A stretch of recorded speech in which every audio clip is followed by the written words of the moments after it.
ഈ വീഡിയോയിലൂടെ നമ്മൾ നോക്കാൻ പോകുന്നത് തൂലിക യൂണിക്കോഡ് എന്ന് പറയുന്ന ആപ്ലിക്കേഷൻ എങ്ങനെയാണ് ഉപയോഗിക്കേണ്ടതെന്നും അതെങ്ങനെയാണ് ഡൗൺലോഡ് ചെയ്ത് ഇൻസ്റ്റാൾ ചെയ്യേണ്ടതെന്നുള്ളതാണ് നോക്കാൻ പോകുന്നത്. പല സമയത്തും നമുക്ക് മലയാളം ടൈപ്പ് ചെയ്യേണ്ട ആവശ്യമുണ്ട്.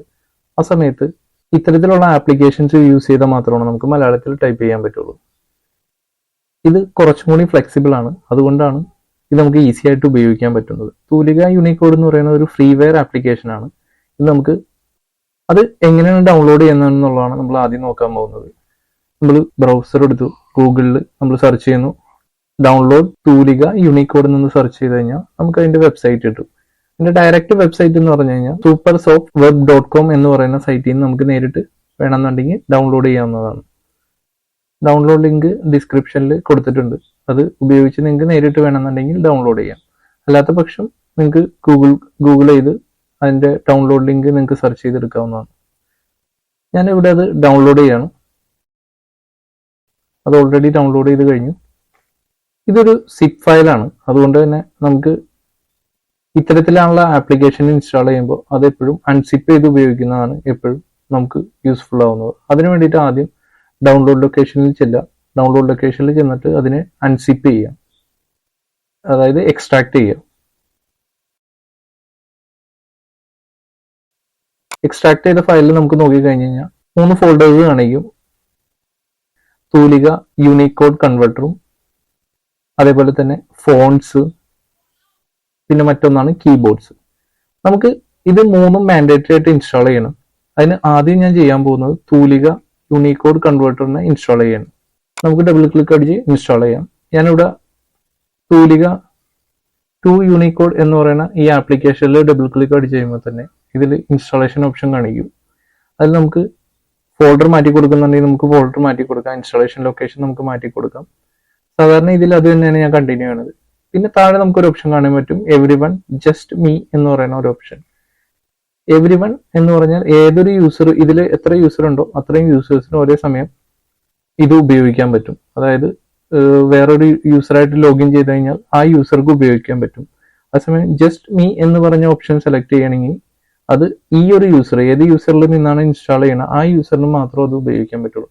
സാധാരണ ഇതിൽ എവ്രി വൺ സെലക്ട് ചെയ്തിട്ട് വേണം നെക്സ്റ്റ് അടിക്കാൻ. ഈ വരുന്ന പോപ്പപ്പ് യെസ് അടിക്കാം. നമ്മുടെ ഇൻസ്റ്റാളേഷൻ ഫിനിഷ് ആയിട്ടുണ്ട്. അതിനുശേഷം വീണ്ടും നമുക്ക് ബാക്ക് അടിക്കാം. ബാക്കിയുള്ളത് ഇൻസ്റ്റാൾ ചെയ്യുന്നതിന് മുമ്പ് തന്നെ നമുക്ക് റീജിയൻ ആൻഡ് ലാംഗ്വേജ് സെറ്റിംഗ്സിൽ ചെല്ലുക. അതിനുശേഷം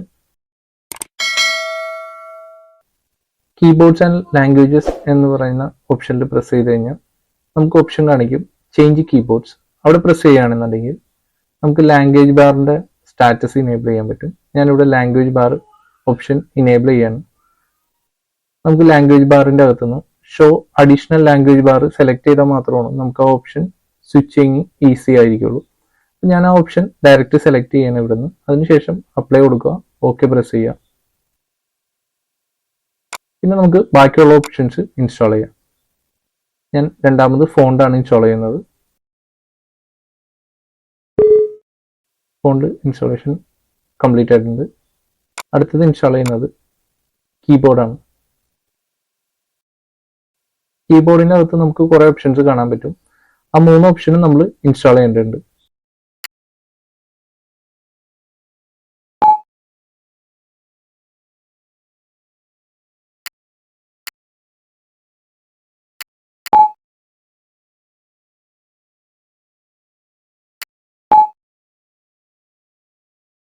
ഇത് 3 ഇൻസ്റ്റാൾ ചെയ്ത് കഴിഞ്ഞാൽ നമുക്ക് താഴെ കാണാൻ കഴിയും കീബോർഡ് ലേഔട്ട് ഓപ്ഷൻ വന്നേക്കുന്നത്.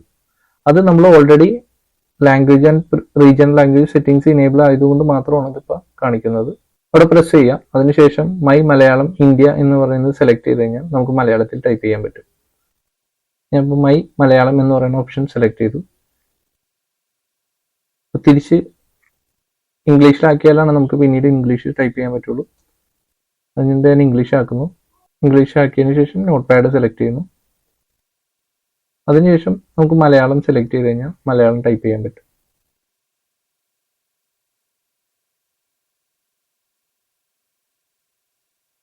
ഇത്തരത്തിൽ മലയാളം ടൈപ്പ് ചെയ്യുന്നതിന് നമുക്ക് ഈ സോഫ്റ്റ്വെയർ ഉപയോഗിക്കാൻ പറ്റും. ഇപ്പം നമ്മൾ കീബോർഡിൽ എന്ത് പ്രസ് ചെയ്താലും മലയാളമായിരിക്കും വരുന്നത്. അതിന്റെ കീബോർഡ് ലേഔട്ട് എങ്ങനെ ഉപയോഗിക്കാം എന്നുള്ളത് നമുക്ക് റീഡ്മി എന്ന് പറയുന്ന ഒരു ഫയൽ അതിന്റെ കൂടെ ഉണ്ടാവും. അത് നമുക്ക് നോക്കിക്കഴിഞ്ഞാൽ കീബോർഡ് ലേഔട്ട് എങ്ങനെ ഉപയോഗിക്കാം എന്നുള്ളത് നമുക്ക് മനസ്സിലാക്കാം. അതിന് വേണ്ടിയിട്ട് ഞാൻ റീഡ്മി ഓപ്പൺ ചെയ്യാണ്. സ്ക്രോൾ ചെയ്ത് കഴിഞ്ഞാൽ നമുക്ക് താഴത്തേക്ക് കുറേ ഓപ്ഷൻസ് കാണാൻ പറ്റും. എങ്ങനെ ഇൻസ്റ്റാൾ ചെയ്യണം എന്നുള്ളതിന്റെ ഫുൾ ഡീറ്റെയിൽസ് നമുക്ക് ഇതിൽ കാണാൻ പറ്റും. നമുക്ക് കീബോർഡ് ഇൻസ്ക്രിപ്റ്റ് കീബോർഡ് ലേഔട്ട് എന്ന് പറയുന്ന ഓപ്ഷൻ സെലക്ട് ചെയ്ത് കഴിഞ്ഞാൽ നമുക്ക് അതിന്റെ ഓപ്ഷൻസ് കാണാൻ പറ്റും.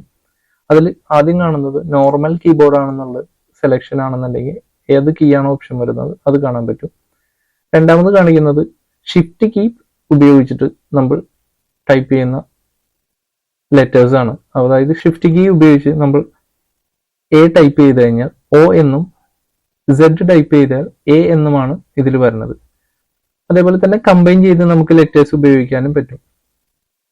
അതേപോലെ റൈറ്റ് ഓൾട്ട് കീ പ്രസ് ചെയ്തിട്ട് നമ്മൾ ടൈപ്പ് ചെയ്യണമെന്നുണ്ടെങ്കിൽ, അല്ലെങ്കിൽ കൺട്രോളും ലെഫ്റ്റ് ഓൾട്ട് കീ പ്രസ് ചെയ്ത് ടൈപ്പ് ചെയ്യണമെന്നുണ്ടെങ്കിൽ ഇത്തരത്തിലുള്ള താഴെ കാണുന്ന രീതിയിലുള്ള കീ ആയിരിക്കും നമുക്ക് ഡിസ്പ്ലേ ചെയ്യുന്നത്. ഇത്തരത്തിലുള്ള 3 കീബോർഡ് ലേഔട്ടുകളാണ് നമുക്ക് നേരിട്ട് ടൈപ്പ് ചെയ്യാൻ കിട്ടുന്നത്. ഇത് ഉപയോഗിച്ചിട്ട് നമുക്ക് മലയാളം ഈസി ആയിട്ട് ടൈപ്പ് ചെയ്യാൻ പറ്റും. അതുപോലെ തന്നെ ഇംഗ്ലീഷ് പെട്ടെന്ന് സെലക്ട് ചെയ്യണമെന്നുണ്ടെങ്കിൽ നമുക്ക് ലാംഗ്വേജ് റൈറ്റ് സൈഡിൽ കാണുന്ന ലാംഗ്വേജ് ഓപ്ഷൻ ഉപയോഗിച്ചിട്ട് ഇംഗ്ലീഷ് സെലക്ട് ചെയ്യാനും നമുക്ക് ഈസി ആയിട്ട് പറ്റും. നിങ്ങൾക്ക് ഈ വീഡിയോ ഇഷ്ടമായ ലൈക്ക് ചെയ്യുക, ഷെയർ ചെയ്യുക, സബ്സ്ക്രൈബ് ചെയ്യുക. ഇത്തരത്തിലുള്ള വീഡിയോ വീണ്ടും കാണുന്നതിന് നിങ്ങൾ ബെൽ ബട്ടൺ പ്രസ് ചെയ്യുക.